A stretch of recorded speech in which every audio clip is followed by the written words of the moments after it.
மக்கள் வெதர்மன் வானிலை அறிக்கை. குறிப்பாக நமது ஏற்கனவே ஒரு 8 மணி நேரம் தொடர் கண்காணிப்பில் ஈடுபட்டு வந்திருந்தோம். மற்றும் இன்றும் அதேபோல் குறிப்பாக நேற்று இரவில் முதல் இன்று மதியம் வரை குறிப்பாக இந்த அறிக்கை பதிவு செய்யும் வரை தொடர்ந்து அந்த ஆய்வு முடிவுகளை நடத்தி வந்தேன். குறிப்பாக இந்த புயலானது எப்படி இருக்கும், அதாவது குறிப்பாக சென்னை வானிலை ஆய்வு மையம் மற்றும் இந்திய வானிலை மையம் என்ன சொன்னாங்கன்னா, குறிப்பாக அந்த மலேசியா மற்றும் சிங்கப்பூரில் இருந்து வரக்கூடிய அந்த குறைந்த காற்றழுத்த தாழ்வு பகுதி தான் சென்னியார் புயலாக மாறும்னு சொல்கிறாங்க. அது அப்படி நடக்காது. குறிப்பாக பார்த்திங்கன்னா இந்த வரைபடத்தில் போல் இருக்கக்கூடும். குறிப்பாக கன்னியாகுமரிக்கு கீழே ஒரு காற்று சுழற்சியாக இருந்து தமிழ்நாட்டுக்கு அதிகப்படியான மழையை கொடுத்தது போன சுற்று மழை. அதேபோல் இன்று அதே தாழ்வு பகுதியாக மாறக்கூடும் என சொல்லியிருந்தோம். அதேபோல் தாழ்வு பகுதியாக மாறிவிட்டது. இப்போ மென்மேலும் தீவிரம் அடையக்கூடும். இதன் காரணமாக மழைப்பொழிவு எப்படி இருக்கும், நமது சொன்ன அறிக்கையில் மாற்றம் எதுவும் இருக்கிறதா என்று கேட்டீங்களா? எந்த ஒரு மாற்றமும் இல்லை, அதேபோல் இருக்கும். ஆனால் இதில் ஒரு சிறிய மாற்றம் இருக்குது. என்னென்னா, நம்ம மேற்கு மாவட்டம் வழியாக கடந்து போக அதிக வாய்ப்புன்னு சொன்னோம். இது என்னென்னா, ஒரு தானே மற்றும் நிஷா புயல் மாரி இல்லை ஒரு புயலாக மாறி இது குறிப்பாக நம்ம சொன்னோம் அந்த சென்னியார் புயல் மாரின்ட்டு, அதே புயல் தான் இதுக்கு பேர் வைப்பார்கள். இந்த தாழ்வு பகுதி இருக்கக்கூடியது. இது குறிப்பாக மன்னார் வளைகுடா இல்லை பாக்சல சந்தி ரெண்டுமே ஒன்று தான். இதுக்குள்ளே வந்து இறங்கக்கூடும். அப்படி இல்லைன்னா இது குறிப்பாக சொல்லணும்னா இது ஒரு புயல் தான். சிங்கம், அரபு நாட்டில் தமிழ் விளக்கப்படி பார்த்திங்கன்னா இது சிங்கம். குறிப்பாக இது உண்மையாலுமே சிங்கம் போல் மழைப்பொழிவானது அமையக்கூடும். நாம் சொன்னது போல் மேற்கு மாவட்டத்தில் மழை இருக்கும் சொன்னோம், அதேபோல் இருக்கும். அதேபோல் மத்திய மாவட்டத்தில் இருக்கும் சொன்னோம், அதேபோல் இருக்கும். தென் மாவட்டம் மற்றும் வட மாவட்டம் அனைத்து மாவட்டங்களுக்கும் மழை இருக்கும் என்பதை சொல்லியிருந்தோம். குறிப்பாக இந்த வரைபடத்தில் பார்த்திங்கன்னா தெரியும், ஒன்று கன்னியாகுமரி அந்த திருவனந்தபுரத்தில் அருகே ஒரு காற்று சுழற்சி மற்றும் அதேபோல் இங்கே இந்த இலங்கையை ஒட்டிய அந்த காற்று சுழற்சி தாழ்வு பகுதி, இது இரண்டும் ஒன்றிணைய போகுது. இதுதான் இருக்கிறதுலே ட்விஸ்ட்டு. அதாவது இதுதான் கொண்டு போயிட்டு புயலாக மாற்றக்கூடும். இதை தான் நம்ம தொடர்ந்து ஒரு கண்காணிப்பில் வைத்து கொண்டு இருந்தோம்.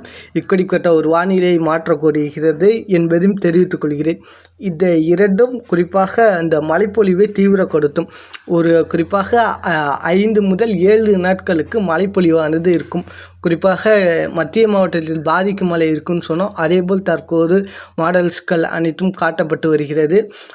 குறிப்பாக டெல்டா மற்றும் டெல்டா ஒட்டிய மாவட்டங்கள் அனைத்தும் சொல்லியிருந்தோம். அதேபோல் தற்போது மாடல்ஸ்கள் அனைவரும் ஒருமித்த கருத்துக்கு வந்து விட்டார்கள். மற்றும் மேலும் இது தொடர்ந்து கண்காணிக்கப்படுகிறது. இது நம்ம சொன்னதில் 2வது விஷயம் தான் அதிக பாசிபிள் இருக்குது. மேற்கு மாவட்டம் வழியாக போகும்னு சொன்னோம், அது போகிறதுக்கு வழி இல்லாத அளவுக்கு இருக்கிறது. மற்றும் மன்னார் வளைகுடாவில் இறங்கும்னு சொன்னோம், அதுக்கு அதிகப்படியான வாய்ப்பு இருக்குது. அப்படி இருக்கிறப்போ மன்னார் வளைகுடாவில் இறங்குறப்போ குறைந்தது 5 முதல் 7 நாட்களுக்கு தமிழ்நாட்டுக்கு ஒரு சிறப்பான மழைப்பொழிவை அமைத்து, இது அதாவது இந்த போன வருஷம் பெஞ்சல் புயலுக்கு அப்புறம் ஒரு தாழ்வு பகுதி தமிழ்நாட்டு அருகேயுமே வராமல் அது கடலுக்குள்ளேயே இருந்துக்கிட்டு எப்படி ஒரு மழைப்பொழிவு கொடுத்ததோ ஒடிசா, புவனேஸ்வர் மற்றும் ஆந்திர பிரதேசம் போன்ற மாநிலங்கள், அதேபோல் இது குறிப்பாக மன்னார் வளைகுடா மற்றும் அதை ஒட்டிய பகுதி நாகப்பட்டினம் ஒட்டிய பகுதியிலே இருந்து தமிழ்நாட்டுக்கு அதிகப்படியான மழையை கொடுக்கக்கூடும். குறிப்பாக அந்த புயல் கூட பெஞ்சலுக்கு அப்புறம் வந்தது கூட அந்த அளவுக்கு தீவிரம் இருக்குமா என்னன்னு தெரியல. ஆனால் தற்போது இது ஒரு தீவிரத்தின் உச்சத்தில் இருக்கும். அந்த அளவுக்கு மழைப்பொழிவானது இருக்கக்கூடும் என்பதையும், அந்த அளவுக்கு ஒரு தீவிரத்தின் உச்சமாக இருக்கக்கூடும். இதனால் பாதிக்கப்படுவது டெல்டா மாவட்டம் மற்றும் டெல்டா ஒட்டிய மாவட்டங்கள் நம்ம சொன்னோம். அதேபோல் கரூர், அரவக்குறிச்சி, பள்ளப்பட்டி பகுதியில் இருந்து திண்டுக்கல் அந்த ஒட்டஞ்சத்திரம் வழியாக அந்த பாதி பகுதியை எடுத்துக்கலாம். அதேபோல் மதுரை மாவட்டத்திலும் பாதி பகுதிகளை எடுத்துக்கலாம். மற்றும் தென்கடலோரம் மழைப்பொழிவு இருக்கக்கூடும் என்பதையும், டெல்டா மற்றும் வட மாவட்டங்கள் குறிப்பாக வட மாவட்டத்தில் இந்த திருவண்ணாமலைக்கு பாதி அந்த சைடு ஜவ்வாறு மலைப்பகுதிக்கு அங்கிட்டு பெரிய அளவு இருக்காது மழைப்பொழிவு. ஜவ்வாருக்கு இங்கிட்டு தான் இருக்கும் மழைப்பொழிவானது. செய்யூர் இந்த சுற்றுவட்டாரத்திலாம் அதிகப்படியான மழை இருக்கும். அதனால் நம்ம சொன்னது என்னென்னா, மத்திய மாவட்டங்கள் அதிக அதிகப்படியாக இருக்கும், டெல்டாவில் அதிகப்படியாக இருக்கும், வட மாவட்டங்களில் மிக கனமழை முதல் அதீத கனமழை இருக்கும், டெல்டா மற்றும் மத்தியில் தான் அதிதீவிர கனமழையானது இருக்கக்கூடும் என்பதை மீண்டும் ஆணித்தனமாக சொல்கிறேன். அப்படி இருக்கும் பட்சத்தில் இந்த மழைப்பொழிவு மேலும் தீவிரப்படுத்தக்கூடும். இது தொடங்குவதில் தாமதம் ஏற்படலாம். அதை பொறுத்தவரை அந்த மழைப்பொழிவானது மீண்டும் தீவிரமடையக்கூடும்.